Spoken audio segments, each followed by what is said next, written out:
I've been asked to address the lie of the land. So what I'm going to do specifically, I just want to set the sort of global economic context for Ireland at the moment in pretty briefly. I then want to look at where the Irish economy is, what's happening, what the challenges are at a macroeconomic level. And then I just want to go into sort of outlining the importance of the agri-food sector to the Irish economy, where it lies within the economy. I want to address some issues around the agri-food sector as I see it, and I suppose I should stress I'm not an expert in this area per se. I have a lot of interest in it. I'm on the board of Agri-Aware. I chair Love Irish Food, which I suppose are both organisations that are trying to promote Irish agriculture and the Irish agri-food sector. So I will give you my sort of external perspectives, and I'm sure some of the internal experts in Teagasc may totally disagree with me, but you know, we'll fight it out. And I then want to just talk a little bit about the template for Irish agriculture into the future, which is pretty much Food Harvest 2020. Looking at the international economic overview, I mean, there is no doubt about it, when the next chapter in the international economic history books is being written, the current period, the last 6 years, will feature very prominently, because I think we should never forget, in the context of what has happened to the Irish economy over the last 5 or 6 years, that what has happened internationally has been truly phenomenal. The parallels with what happened in the 1930s are absolutely phenomenal, you know, in terms of the banking crisis in the United States, how that crisis was addressed, and I suppose the damage it had on what at that stage was not a very globalized economy. Clearly, what we've seen over the last 6 or 7 years, you know, has percolated around the global economy in pretty dramatic fashion, largely because of the process of globalization. But we have come through an incredibly difficult period, and if you look at some of the policy responses from global policymakers, you know, it should highlight that fact.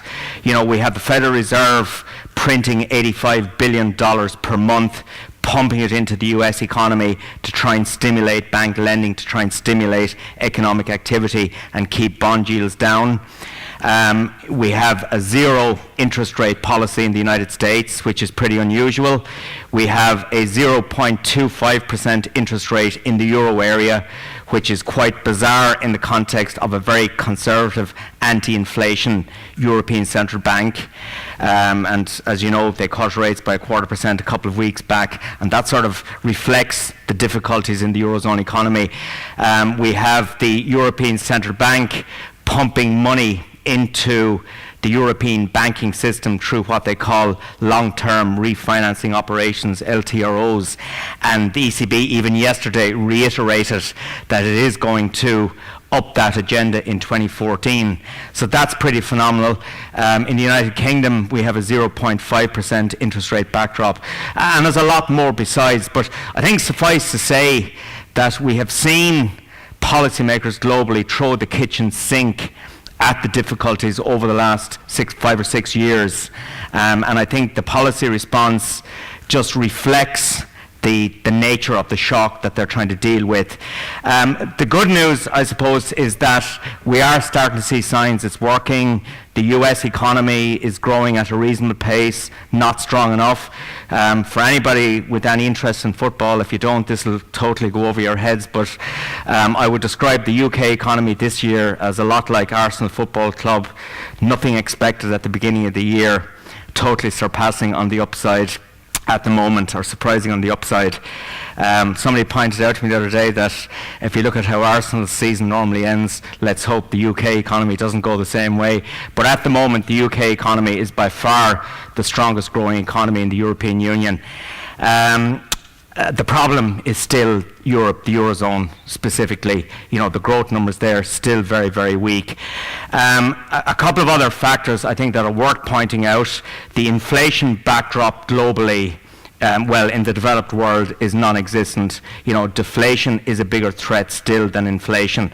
And if you look at the measured rates of inflation, 0.1% in Ireland, 0.7% in the euro area, 1.1% in the United States. Inflation is not a problem. And for policymakers, it's very important to continue to recognise that the key global problems are lack of growth, high unemployment, high levels of sovereign debt, and of course, a pretty dysfunctional banking system globally, not just in this country. It's worse in this country, but there are problems globally with the way banks are currently functioning.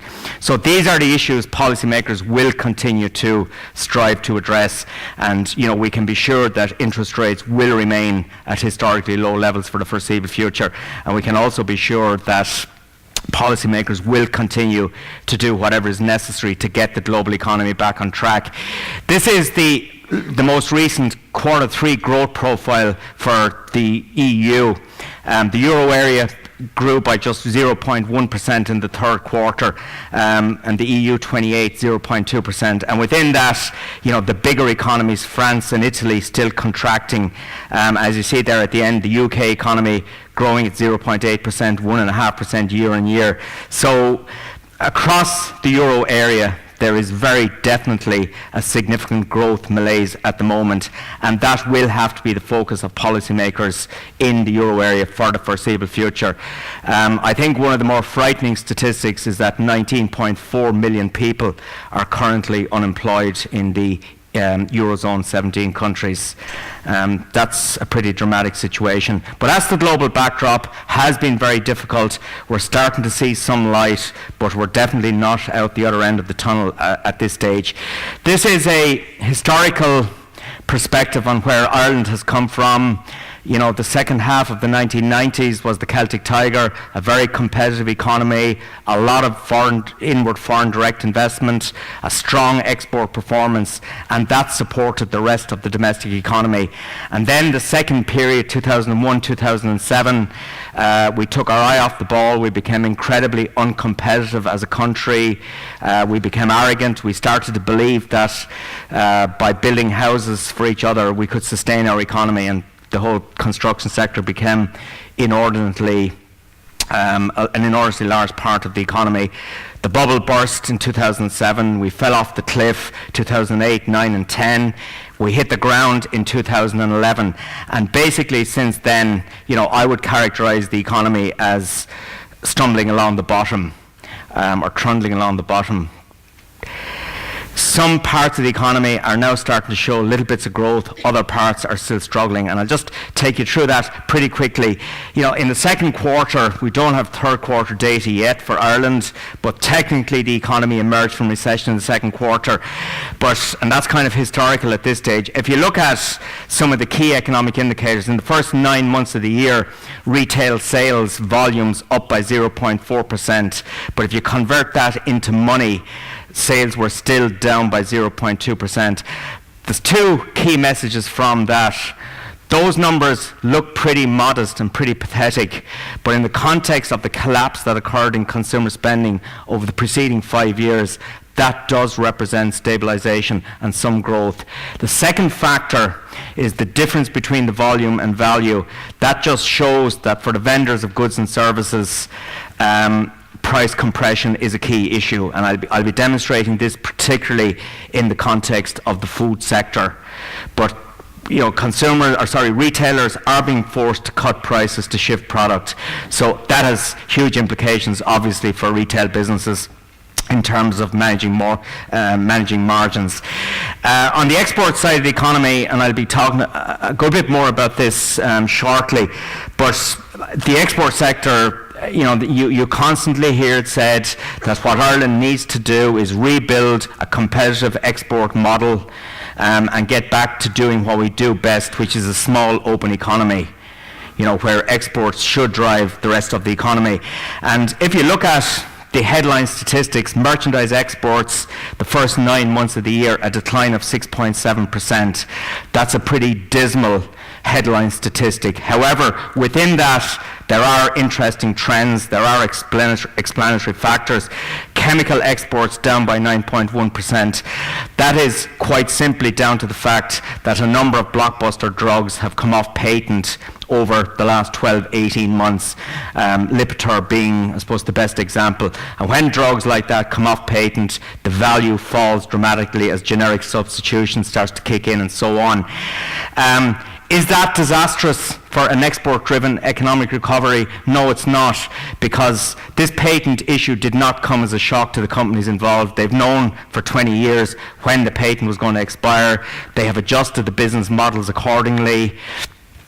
They've gone into research and developments, they've gone into the production of other products and so on. So we're not going to wake up some morning to suddenly discover, because of the collapse in the value of exports, that the chemical and pharma sector is going to contract dramatically. It's not. They've already adjusted for this fact. But it does, as I say, and as you can see, have a significant impact on the headline export numbers. The other point is that reduced value of exports will lead to a reduction in profit repatriations, and it will also lead to a reduction in the value of imports into the chemical and pharma sector, because a lot of what we use to produce drugs like Lipitor is imports into the country. So I suppose the point I'm making, while the headline number looks a little bit dramatic, the real economic impact is not that significant. And I think the good news, particularly in the context of this conference this morning and this audience, is that food exports up by 7.8% in the first 9 months of the year. Another important indicator is what's happening on the jobs front. This number is slightly outdated at the moment because we got the Q3 numbers. I've updated the next table. I forgot to update this one this morning. But in the year to the end of September, we created 58,000 net new jobs in the economy, and 92.5% of those jobs were full-time rather than part-time, compared to 64% full-time in the second quarter. So the labour market situation starting to turn. Our deficit is still too big, it's falling gradually. Credit conditions remain very difficult.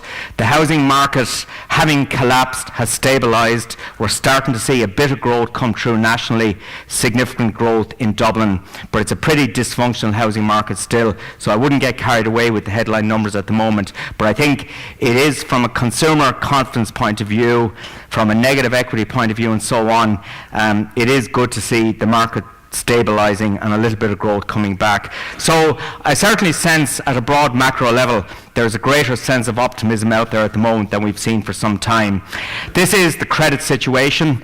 The blue line is credit outstanding to business, the red line credit outstanding for mortgage purposes. And you can see since September 2009, it's roughly just over 4 years at this stage, outstanding credit has been recording negative year-on-year growth rates. That does not mean the banks are not lending. Some lending is going on, but it does mean that more money is being paid back to the banks than is being lent out. And from an overall macroeconomic context, it means that the economy is not getting the sort of credit flow that it requires. This is a breakdown of the Q3 employment released the day before yesterday. 58,000 new jobs created in that 12-month period. Agriculture, forestry and fishery accounts for 25,000 of those. It puzzles me a little bit because based on my evidence, particularly down on the farm, I cannot see where primary agriculture, forestry and fishing possibly created 25,000 extra new jobs. There is a sampling issue going on. My suspicion, and I haven't fully confirmed it yet, but my sense, my interpretation is that the 110,600 figure is the correct one, that the survey in recent years did not capture the number of people working in the sector properly. So you'll hear a lot, even in the last 24 hours, the naysayers have been coming out saying, well, that agriculture figure means that the whole thing is distorted, don't believe it, it's political spin. The reality is, and the important number, 110,600 people working, That's the important one, not the growth in the last 12 months. And you can see there accounting for 5.8% of the labour force. This is the Irish merchandise trade performance in volume terms. You can see there in the 1990s, pretty dramatic growth. That was the Celtic Tiger. That was the very competitive export model. Then we started to level off significantly in the 2000s. And over the last couple of years, it has started to grow quite strongly. You can see out there on the extreme right-hand side, the dip. That is reflecting the patent issue, okay? The underlying export performance still very, very strong, and we're starting to move in the right direction. This is a breakdown of Ireland's merchandise trade exports in the first 9 months of the year. You know, the UK accounting for 15.7%, and so on. I suppose an interesting point here is that our primary trade exposure is still to the traditional UK, Eurozone, US markets. The BRICS, for example, Brazil, Russia, India, China, accounting for just 3.6% of our total exports, 2.3 billion. So, and then you look at Canada, for example, less than 1% of our exports into Canada. And in the context of the trade deal that the EU recently did with Canada, you know, this is important. I think Irish policymakers need to wake up to the fact that Ireland's exposure to the rapidly growing markets of the future, you know, over the next 30 years, China will surpass the United States in terms of economic size. So India likewise following very, very quickly. And in fact, you know, I heard somebody, Hamish McRae from the London Independent, speak in Dublin on Tuesday, and he was saying that, you know, India will eventually overtake China. I suppose the point is that our exposure to those rapidly growing markets is tiny. And provided we do it right, there's enormous potential. And I think for the agri-food sector, there's a particular opportunity here. This is a breakdown of our merchandise trade in the first 9 months of 2013. 9.8% of the total food and live animals, beverage and tobacco 1.3%. Okay, this is the economic outlook over the next couple of years. You know, ongoing. The economy has certainly, I was going to use the word turn the corner, but that's a phrase that came back to haunt a native of this part of the world in the last few years, so I won't use it. I prefer to say we're now rounding the bend. We've left the boring behind us. The key issues we have to work through, obviously the external environment is all important, fragile, but moving in the right direction. We have dangerous levels of sovereign debt. The taxation issue, particularly on the corporation tax side, there's a lot of international debate going on there. It's something we need to watch very carefully. But I think the government correctly is taking the view that the personal tax burden has increased far enough, and that the burden of adjustment there has been about as heavy as it should be. We return to the markets the middle of December as we formally exit the bailout. NAMA's impact on the property market, the personal debt issue, 98,000 mortgage holders in arrears of 90 days or longer, the restoration of a functioning banking system. These are all of the issues. As I said, you know, there is a greater sense of optimism about Ireland today than we've seen for the last 5 or 6 years.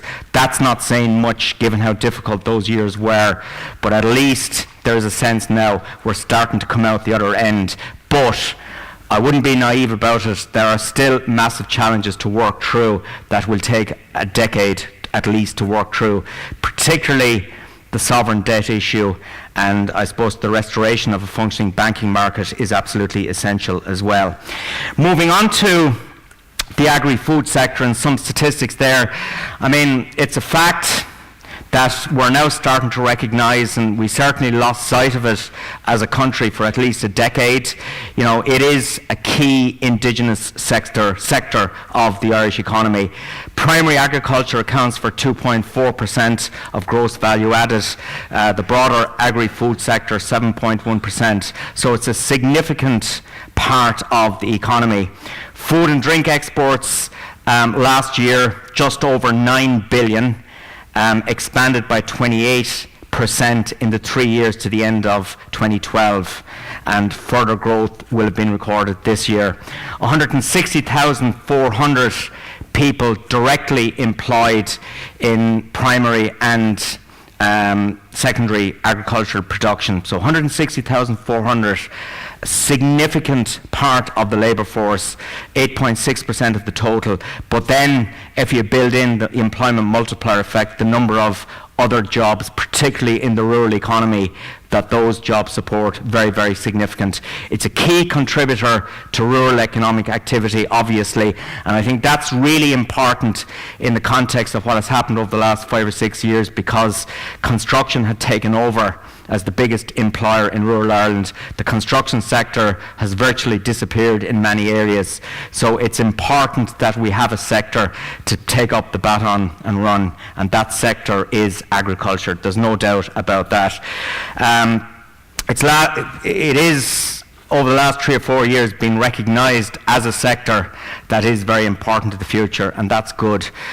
When I hear certain, I don't want to get personal or bitchy about this, but when I hear Dave McWilliams starting to talk about agriculture, you know, the game is up. But as I say, I don't want to get bitchy about this, but there is a recognition out there that the agri sector is a very important and valuable component.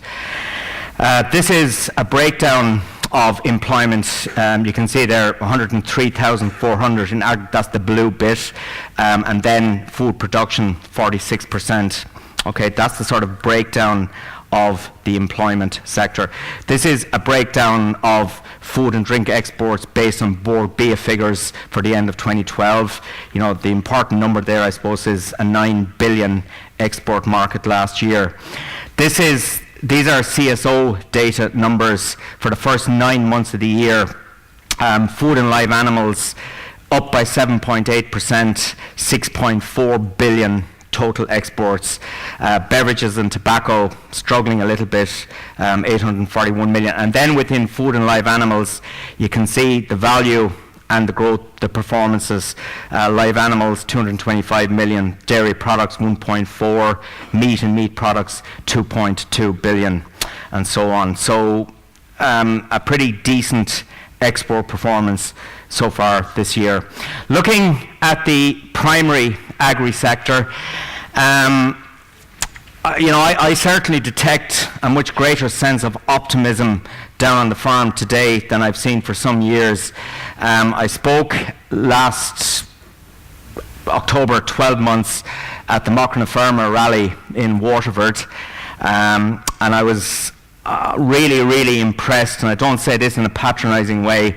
I was really impressed with the enthusiasm, the quality of the people that were attending that conference, and I suppose more importantly, there was no element of cynicism or bitching. They were just incredibly positive about the future, and it is, in my view, fantastic to see that happening down on the farm, and it is fantastic to see the numbers going into agricultural education growing very, very strongly, very, very important. But having said all of that, I don't think we should get carried away about it, because life down on the farm is still incredibly difficult. Prices are becoming, and I think will increasingly become, much more volatile as world trade opens up. Input costs, always an issue, particularly given the high dependence on oil and fertilizer, obviously feeding into that. I think one thing that farming has certainly benefited from over the last 3 or 4 years is that with the collapse of the construction sector and the lack of employment opportunity generally out there in the economy, that labour availability and the cost of labour has become much easier to solve. I got myself into incredible hot water. I think about 4 years ago, I was on Ryan Tubridy's radio show one morning with George Lee. It was probably 2007, actually, when I think about it. The economy was virtually at full employment, and Ryan Tubridy wanted to investigate why we still had 100,000 people signing on the live register, despite the fact that we had a fully employed economy. And I was making the point that down where I came from, of the town near where I come from, that farmers could not get anybody to work on the farm, and yet on the bridge in the town every day you see all these people sitting on the bridge for the day. And he eventually got it out of me what I was talking about Carrick-on-Shore. So he coined the phrase, the boys on the bridge in Carrick-on-Shore, and I got incredible level of vitriol from the town. But I suppose the point I was making was that here you had 100,000 people unemployed, and yet farmers at that stage were finding it impossible to get anybody to work on the farm. So one of the positive impacts of the collapse in the economy has certainly been in relation to the costs and the availability of labour, because I felt, I have to say, in many ways that farming was a victim rather than a beneficiary of the Celtic Tiger, because it inherited all of the costs associated with the Celtic Tiger, particularly land costs, because of the massive prices that were being paid for development land, which gave farmers an inordinate amount of money to go out and buy, non-development land. So the price of land was just bid up very dramatically and made it very difficult for commercial farmers to expand, and likewise with labour costs and so on. So it's improving. There are issues. Price compression is one issue, as I'll be showing you. Farming is now one of the few areas where there would appear to be a positive predisposition from the bankers towards. But I cautioned those young farmers down at the Mockern Farmer Rally last October, 12 months, not to get carried away by this, because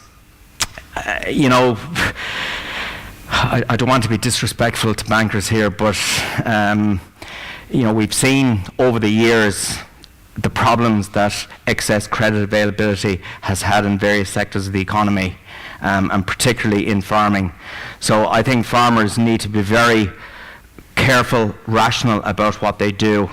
And I worry, I have to say, at some of the investment that's going on, particularly in the dairy sector at the moment. I'm not sure the future of dairying would justify a lot of the borrowing that's going on at the moment and a lot of the prices being paid for land. But maybe that's me being a grumpy conservative economist, I don't know, but I would just add a bit of caution to farmers. This is the 3 minutes. agricultural operating surplus. You can see the volatility. This is the trend in agricultural output and input prices. So while we've seen in recent years strong growth in output prices, reflecting very favourable market conditions, input costs have increased even more significantly. For the agri-food producer, making a stronger contribution to growth, I've taken you through some of the numbers. It's a challenging consumer market, credit conditions difficult, the behaviour of retail multiples is an issue, competition from imports. So last year, for example, food and live animal imports 5.5 billion. So we still import a lot of food into a food producing country. So that creates serious competitive pressures for the domestic sector.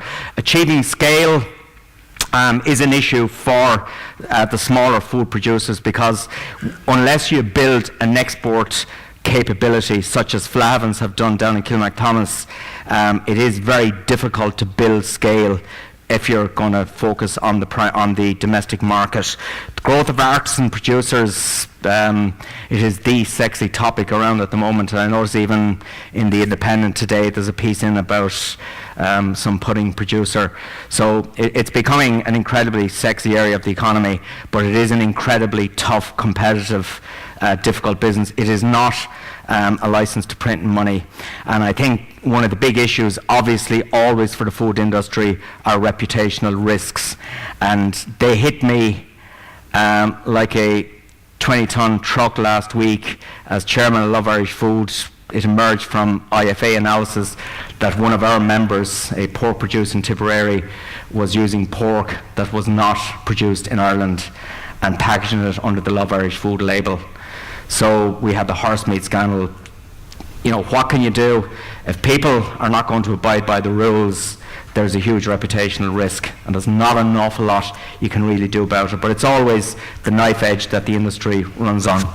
Some issues in the sector. I mean, at the global level, I wouldn't describe it as climate change. I heard an international expert at a Teagasc conference in Wicklow a couple of years ago, and I've taken his term. Weird weather is having a huge impact on agricultural production around the world, and I think for Ireland that offers massive opportunities. Retail concentration is a global issue, energy dependency, global population growth. In Ireland, consumers want cheap food, there's no doubt about that, and I'll demonstrate that in a second, and I'm almost there, Thea, okay? Retail concentration is a massive issue. If you look at the dominance of 3 retail multiples in this market, there are problems. It's viewed as a license to print money by some. It's not. It's a tough, competitive, low-margin business that's very vulnerable to imports and retail domination. This is the trend in overall consumer prices. That is the blue line going back to January 2003. The red line is how food prices have behaved over that period. Okay, and those food prices obviously include imported food, but what you can see there is a massive gap opening up between overall inflation in the economy and food inflation. So what that implies for primary and secondary producers is that the ability to pass on higher prices to the consumer is really limited by consumer resistance. And I think that's a major issue, and it's one that I suppose I went on the warpath a few years ago when Eddie Hobbs was trying to get rid of the groceries order and was arguing that as a nation we're being ripped off with food prices. It never was the case, it still is not the case, that inflation is the driver of, that food is the driver of inflation in the Irish economy. It was coming from many different sources, particularly the state sector. But for the reality, for food producers at the primary or secondary level, that is the consumer market they're trying to sell into. Finally, on Food Harvest 2020, 3 key tenets to Food Harvest 2020, and I'm sure you'll hear more about it from greater experts than me later on in the day, but act smart, think green, achieve growth. Those are the 3 mantras underlying Food Harvest 2020, and I suppose specifically addressing the competitiveness of the sector, looking at the quality of the human capital in the sector, focus on the customer and the consumer, building up or establishing the environmental credentials of the industry, and engaging in research and development. I mean, that's the template, that's what it's all about, and if we achieve that, the targets set out there under Food Harvest 2020 will be achieved. And I suspect, based on trends to date, and the midterm or the review that was done recently by the Department of Agriculture, I think we are ahead of target at the moment in terms of the targets set out in Food Harvest 2020. And when Food Harvest 2020 was launched, there was a very strong reaction that this was pie in the sky. It was, total optimism, getting totally carried away. But I think it is turning out to be a pretty realistic and decent template for the industry. Sorry for Thea for going about 3 or 4 minutes over time. I hope I've taken you through a quick, broad overview of the sector and how it fits into the Irish economy and what the challenges are for the sector particularly, but there's also a major opportunity in a global context. Great, thanks very much, Jim.